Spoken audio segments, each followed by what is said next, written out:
नमस्कार, बिहार मिथिला न्यूज में आपका स्वागत है। मैं मनोज और बड़ी खबर हम बता दें कि बिहार मिथिला न्यूज का सटीक एग्जिट पोल लगातार जारी है और हम जिस तरह दरभंगा के 10 विधानसभा का एक एक कर एग्जिट पोल दिखा रहे हैं, लोगों की प्रतिक्रियाएं भी आ रही हैं और हम बता दें 70% से अधिक लोग स्वीकार करते हैं कि हाँ यहाँ चुप हुई। देखिए इसके क्या होगा, जैसे ही कल काउंटिंग के बीच से ही आवाज उठने लगेगी, बाजियों के कारण हारा गया, जो प्रत्याशी थे उनके मैनेजमेंट सही नहीं होने के कारण हारे, चाहे जो भी हारे, बीजेपी हारे, आरजेडी हारे, जदयू हारे, कोई भी हारे। ये भी कहा जा रहा है जाएगा कि जो उनके पीए थे उनके गलत डीलिंग्स की वजह से जनता का सही बात मार्गदर्शन नहीं हुआ, कुछ लोगों से सही में टच नहीं कर पाए, कुछ जगह नहीं जाए, इस तरह हारे। तो हम बता दें, अब हम आपको दिखाते हैं लगातार अगला पड़ाव हमारा है जाले विधानसभा का। जाले विधानसभा का जरा समीकरण स्पष्ट समझ लीजिए और आपको लगेगा कि क्या होने वाला है। देखिए जाले विधानसभा में पिछली बार 54% मत पड़े थे और इस बार 63% मत पड़े हैं।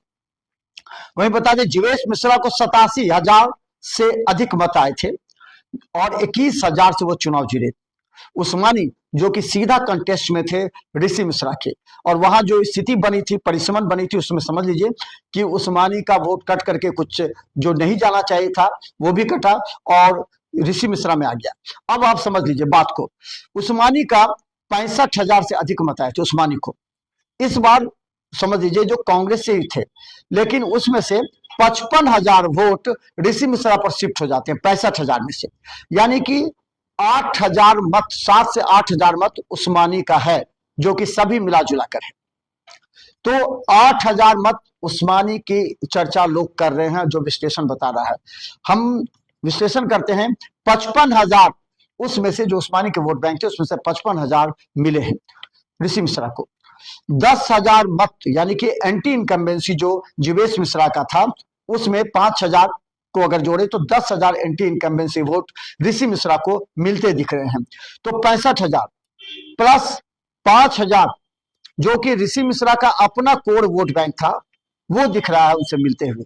तो इस तरह 70,000 मत आ सकते हैं ऋषि मिश्रा को, ये हमारा विश्लेषण बता रहा है। 70,000 मत ऋषि मिश्रा को आ सकते हैं, प्लस माइनस अगर कुछ कर दे तो।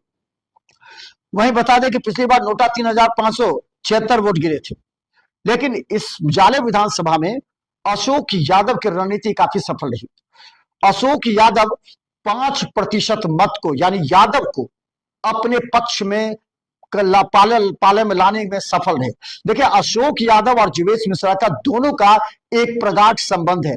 जब अशोक यादव एमपी चुनाव लड़ते हैं तो जीवेश मिश्रा वहां से कम 25-30 हजार मत से लीड कराते हैं, इसलिए चुनौती अशोक यादव की ज्यादा थी। किसी भी तरह जीवेश मिश्रा को लीड कराने के लिए उनके कंधों पर जिम्मेवारी दी गई थी यादव और कुछ अन्य वोट बैंक को वापस लाने की। इसमें अशोक यादव सफल रहे, तो 5% मत को जो यादव मत थे उसको लाने में सफल रहे। यानी कि अगर हम कहें कि 80% मत गिरा तो 10% के आसपास मिला जुला करके अशोक यादव उसको कन्विंस करने में सफल रहे। हम बता दें जीवेश मिश्रा का अगर हम विश्लेषण करेंगे, 87,000 पिछली बार आए थे, 87,000 में से 10,000 हमने एंटी इनकम्बेंसी में काट दिया, यानी कि उन्हें 77,000 मत मिले। 77,000 में रंगनाथ ठाकुर का जो वोट आया था वो रंगनाथ ठाकुर का वोट कन्वर्ट होगा जीवेश मिश्रा में, या नहीं तो 2,000 जीवेश मिश्रा में, 1,000 ऋषि मिश्रा भी कर सकते हैं, उसमें कोई दिक्कत नहीं है। तो इस तरह अगर कहें तो लगभग 3,000, उसके बाद 77, 3, 80,000, 5,000 मत हम जोड़ रहे हैं जो कि यादव एवं अन्य जगहों पर अति पिछड़ा की इसमें भूमिका काफी महत्वपूर्ण है। देखिए चुनाव से 3 दिन पहले अति पिछड़ा का मूड थोड़ा थोड़ा बदलने लगा है। जैसे ही ऋषि मिश्रा के पक्ष में जो फॉरवर्ड वोट एकत्रित होने लगे, उस अल्पसंख्यक वोट एकत्रित होने लगे, वैसे ही अति पिछड़ा वोट डाइवर्ट होते दिखे जीवेश मिश्रा पर। तो जीवेश मिश्रा पर सब मिलाकर अगर कहें तो 5 से 7% वोट डाइवर्ट हो गए उसमें। इस तरह जीवेश मिश्रा को 82,000 तक, 80 से 82,000 मत मिलने की संभावना है। इस तरह अगर विश्लेषण किया जाए तो 7,000 से 10,000 के मतों के अंतर से जीवेश मिश्रा लीडिंग में दिख रहे हैं। ये हम बता दें 7 से 10,000, यानी कि अगर कहें तो अति पिछड़ा वोट इसमें काफी महत्वपूर्ण इस बार भूमिका निभा रहा है जीवेश मिश्रा को लीड दिलाने में। इस तरह लीड बढ़कर 7 से 8% लीड हो सकता है, यानी कि जीवेश मिश्रा इस बार 7,000 से अधिक मतों से जीत सकते हैं, जबकि पिछली बार उनकी जीत 21,000 से अधिक हुई थी। ऋषि मिश्रा ने इस खाई को बहुत अधिक तक पाटने का प्रयास किया, हालांकि समय कम था, उनके प्रतिद्वंदी अधिक थे। AIMIM भी हम बता दें कि लगभग 3,000 मत लाने में सफल रहे और 7 से 8,000 मत उस्मानी, ये तमाम वोट को अंतराल अगर देखेंगे तो ये निश्चित तौर पर कटे।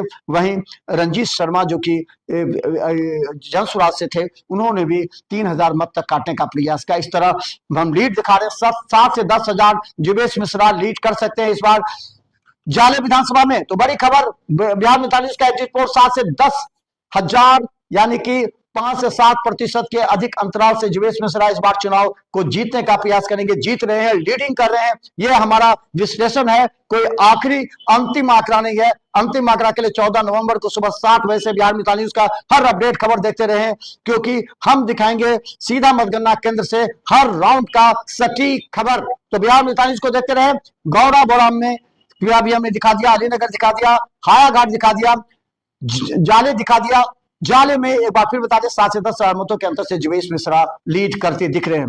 देखते रहे बिहार मितान न्यूज। यूट्यूब पे सब्सक्राइब कीजिए, यूट्यूब पे सिटी केबल 10 चैनल पर लाखों लोग देख रहे हैं, आप भी सब्सक्राइब कर कल के मतगणना लाइव देखने के लिए रहे अपडेट। धन्यवाद।